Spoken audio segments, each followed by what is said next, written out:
من از صدا نمی ترسم. از این می ترسم که فقط بعد از اذان صبح می اومد.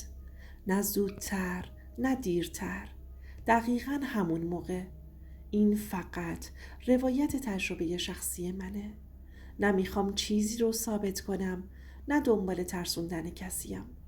فقط میخوام بگم چی بر من گذشت. اسم من سمیه است. 33 سالمه و راستش این داستان از یه جایی خیلی معمولی شروع شد. نه از ترس بود، نه از صدا، نه از یه چیز عجیب. بعد از طلاقم فقط دنبال یه جای آروم بودم. یه خونه که بتونم شبها سرمو بذارم رو زمین و دیگه فکر نکنم به چیزی. نه خونه یه لاکچری دلم میخواست، نه محله خاصی. فقط میخواستم آروم باشه. این خونه رو یکی از آشناها بهم معرفی کرد. یه خونه قدیمی بود، تک واحدی، طبقه همکف، که یه حیاط کوچیک داشت. یه درخت انارم داشت که نصفش خشک شده بود. وقتی برای اولین بار رفتم که خونه رو ببینم، یه حس عجیبی نداشتم. نه خوب بود نه بد، فقط یه حس معمولی. از اون خونه ها که وقتی درش رو باز میکنی یه بوی خاصی میاد. نه بوی بدی یا نه خوب، فقط یه بوی موندگی. صاحب خونه یه خانم مسنی بود. خیلی کم حرف میزد. کلید خونه رو داد دستم و گفت اینجا چند ساله که خالیه. اگه یه وقت صدایی شنیدی، خب قدیمیه دیگه. اون موقع اصلاً به این جملش دقت نکردم. آخه کی به این چیزا توجه میکنه؟ اسباب کشیم خیلی ساده بود. یه تخت بود و یه کمد و چند تا کارتون. همون شب اول خسته تر از این بودم که بخوام به چیزی حتی فکر کنم. در رو بستم و چراغ رو خاموش کردم و برای اولین بار بعد از مدتها به یه خواب نسبتاً آروم رفتم. یهو نیمه های شب بیدار شدم. نه با ترس، نه با یک کابوس، فقط بی دلیل بیدار شدم. ساعت گوشیم رو نگاه کردم. نزدیکی‌های اذان صبح بود. صدا می اومد. نه بلند بود نه واضح. یه چیزی بین صدا و یه حس. انگار یه چیزی خیلی آروم روی زمین کشیده می شد. اولین چیزی که به فکرم اومد این بود که گربه است. آخه محله قدیمی بود و گربه زیاد داشت. حتی با خودم گفتم چه خوب که تنها نیستم. غلط زدم و پتو رو کشیدم رو سرم و سعی کردم دوباره بخوابم. ولی صدا قطع نشد. نه اینکه شدید بشه، نه، فقط ادامه داشت. چند ثانیه و چند لحظه طول کشید و بعد از اذان تموم شد. و دقیقاً همون لحظه صداها هم قطع شد. اونجا یکم مکث کردم، ولی بازم به خودم گفتم سمیه چیزی نیست، خسته‌ای. صبح که بیدار شدم همه چی عادی بود. نور آفتاب میتابید و صدای همسایه ها می اومد و هیچ نشونه‌ای از شب قبل نبود. حتی خندیدم و با خودم گفتم اگه اینقدر زود بترسی چطور میخوای تنها زندگی کنی؟ شب دوم اما یه مقدار فرق کوچیک داشت. با نزدیک شدن اذان که بیدار شدم، این بار اتفاقی نبود. انگار بدنم خودش بیدارم کرده بود. اون صدا دوباره اومد، اما واضح تر از شب قبل بود. نه از حیاط می اومد، نه از بیرون، از داخل خود خونه می اومد. اون لحظه یه حس خیلی عجیبی داشتم. نه اینکه وحشت کرده باشم، نه، بیشتر یه جور گیجی بود. داشتم به صدا گوش می دادم، اما مغزم دنبال دلیل می گشت. یعنی از لوله است، از چوبه، از سرامیکه، ولی آخه هیچ کدوم راه نمیرن. این بار به جای اینکه خودمو بزنم به خواب نشستم. چرا خوابم رو روشن کردم و صدا همچنان آروم می اومد، ولی منو ول نمی کرد. وقتی اذان تموم شد صدا هم تموم شد، دقیقاً همزمان. اونجا بود که برای اولین بار یه چیزی ته دلم گفت این تصادفی نمیتونه باشه، ولی هنوز هم به زبون نمی آوردمش. با خودم گفتم 2 شب پشت هم آیا میتونه اتفاقی باشه؟ اما یه چیز رو نمیتونستم انکار کنم. این خونه شبها فرق داشت. از شب 3 به بعد دیگه نمیتونستم بگم اتفاقیه. نه به خاطر اینکه صدا عجیب تر شده بود، نه، به خاطر اینکه زمانش خیلی دقیق بود. من خودم آدم منظمی نیستم. ساعت خوابم همیشه به هم ریخته است، ولی هر شب چند دقیقه قبل از اذان صبح چشمهام باز میشه. نه اینکه بترسم، نه اینکه قلبم به تبش بیفته. انگار یکی آروم هلم داده باشه. اولش سعی کردم بهش اهمیت ندم.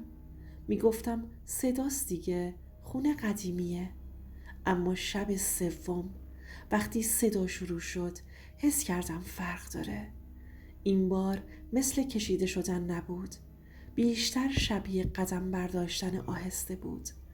نه اون جوری که همسایه راه میره، نه اون جوری که آدم عجله داره. خیلی حساب شده تر از این حرفا.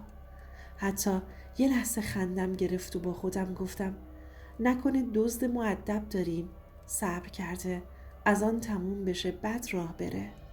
ولی خندم خیلی زود خشک شد، چون خونه من اصلا دزدخور نبود. نه بالکنی داشت، نه پنجره‌ای که بشه راحت بازش کرد. از جام بلند شدم، پا برهنه آهسته آهسته رفتم تا وسط پذیرایی. صدا از اتاق خوابم نبود، از آشپزخونه هم نبود. انگار از راه رو می اومد. همونجا وایستادم. نه جلو رفتم، نه عقب اومدم. یه حس عجیبی داشتم. وحشت نکرده بودم، بیشتر یه جور منتظر بودم بود. انگار منتظر بودم صدای کاری بکنه. همینطوری آروم ادامه داشت تا وقتی اذان تموم شد. و باز هم دقیقاً همون لحظه همه چی ساکت شد. نه صدای در می اومد، نه حرکتی، نه حتی یه تقی. اون شب دیگه خوابم نبرد. صبحش به مامانم زنگ زدم. نگفتم میترسم، فقط گفتم مامان، خونه‌ای که گرفتم خیلی قدیمیه، شبها صدا میده. خندید و گفت الهی قربونت برم مادر، همه خونه های قدیمی صدا دارن. خواهرم رو هم در جریان گذاشتم. اون یکم جدی تر بود و میگفت شاید موش باشه، ولی موش راه نمیره، نظم نداره، ساعت نمیشناسه. شب 4 دیگه نخوابیدم. نشستم روی تختم، چراغ خوابم روشن، گوشی دستم و منتظر شدم. از آن که شروع شد هیچی نشد. همین باعث شد یه ذره آروم بشم. با خودم گفتم دیدی امشب خبری نیست. ولی درست بعد از اذان صدا دوباره برگشت. نه بلندتر باشه، نه اینکه واضح‌تر باشه، ولی خیلی نزدیکتر. این بار حس کردم اگه دستم رو دراز کنم میتونم فاصلش رو حدس بزنم. اون لحظه یه چیز خیلی مهمی رو فهمیدم. این صدا نمیخواست منو بترسونه. انگار فقط میخواست باشه که من بدونم هست، باشه که حسش کنم. همین فکر پوست و موی تنم رو مورمور میکرد. نه جیغ کشیدم و نه فریاد کردم، فقط نشستم و گوش دادم. وقتی که تموم شد یه جمله توی ذهنم چرخید که تا امروز هم برم نکرده. اگه فقط بعد از اذان میاد یعنی قبلش کجاست؟ اون شب برای اولین بار در اتاقم رو بستم. با اینکه تنها بودم ولی حس کردم دارم با یه چیزی مرز میکشم. همون شب که تصمیم گرفتم که تا امروز هم ازش تعجب میکنم. گوشیم رو برداشتم و ضبط صدام رو روشن کردم. فکر کردم شاید همه چی تو ذهنمه، ولی اگه ضبط کنم حداقل خودم میتونم گوش بدم و مطمئن بشم. اما صبح وقتی فایل رو گوش دادم یه چیزی عجیب بود. صدا که شروع شد من منتظر بودم بشنوم. قدم‌ها رو، کشیده شدن، هر چیزی، ولی فایل فقط سکوت رو ثبت کرده بود. نمیدونم چرا، ولی یه لحظه قلبم لرزید، چون سکوت هم میتونه ترسناک باشه. بعد یه مکث کوتاه، یه نفس خیلی آروم، مثل اینکه کسی کنارم وایستاده باشه، ولی نه کسی رو ببینی، نه صداش بلند باشه. اون لحظه حس کردم تنها نیستم. یه حس عجیب داشتم که آدم نمیدونه چطور تعریفش کنه. نه وحشت بود، نه دلهوره، فقط حضور چیزی بود. همون لحظه نشستم روی تخت، دستامو روی زانو گذاشتم. چراغ خوابم روشن بود. گوشه ی تخت، گوشیم روی ضبط. صدای نفس که شنیدم، نه دوباره جیغ زدم، نه فریاد و نه حرکت عجیب کردم. فقط همون نفس آروم و واقعی بود.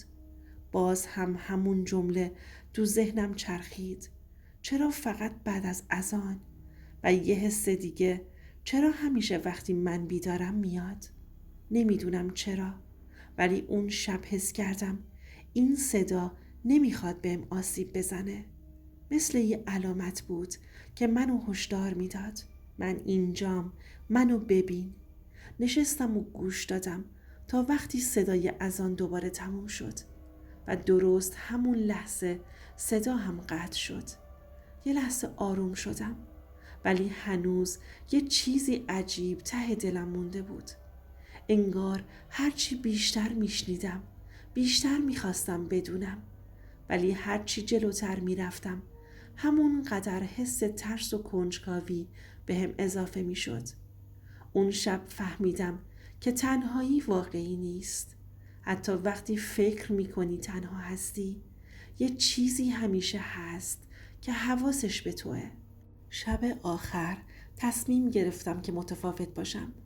دیگه نمیخواستم فقط بشینم و صدا رو گوش کنم. میخواستم روش یه جور کنترل داشته باشم، هرچند که فقط ذهنی بود. چرا خوابم روشن بود و قرآن رو روی میز کنار تختم باز کردم. گوشی رو دوباره گذاشتم روی ضبط. یه حس آروم ولی مضطرب داشتم. میدونستم قرار اتفاقی بیفته، ولی نمیدونستم چی. از آن که تموم شد همون حس قدیمی برگشت، ولی این بار نزدیکتر بود. انگار کسی کنارم ایستاده بود، ولی نمیتونستم نگاش کنم. یه نوع فشار آروم روی اتاق بود که نمیشد با چیزی مقایسش کرد. آروم نفس کشیدم و سعی کردم صداش کنم، ولی هیچ جوابی نگرفتم.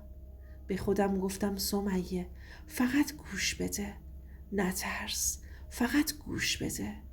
چند ثانیه گذشت که طولانی ترین ثانیه های زندگیم بودن.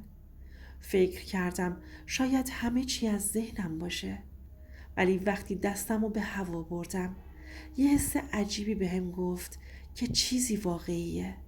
و درست همون لحظه حس کردم یه ارتباط خیلی ظریف بین ما شکل گرفت. نه تهدید بود برام، نه خشونت، فقط یه حضور نامرئی که میخواست من بدونم اونجاست و منو نگاه میکنه.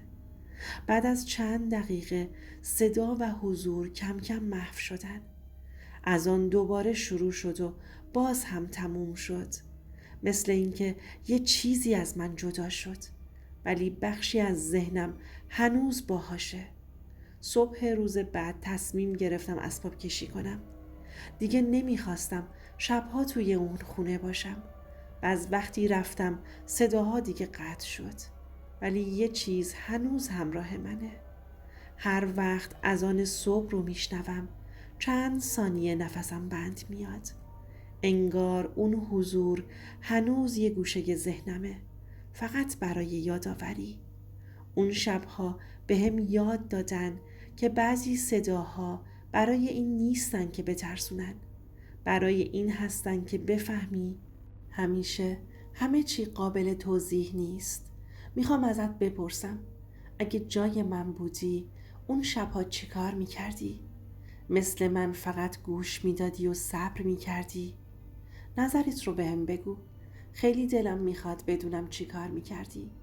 یه نصیحت: بعضی تجربه ها مثل صداهای شبانه هیچ وقت کاملا قابل توضیح نیستن، اما با دقت گوش دادن و با آرامش و حواس جمع میتونی بدون استرس باشون روبرو بشی. دوست عزیزم، اینم از داستان امشب. اگه تا اینجای داستان با من موندی، ممنونم ازت. لطفاً لایک کن تا این روایت ها زنده بمونن و لطفاً کامنت بذار تا بدونم که تنها نیستم، و سابسکرایب کن چون هنوز صداهایی هست که شنیده نشدن.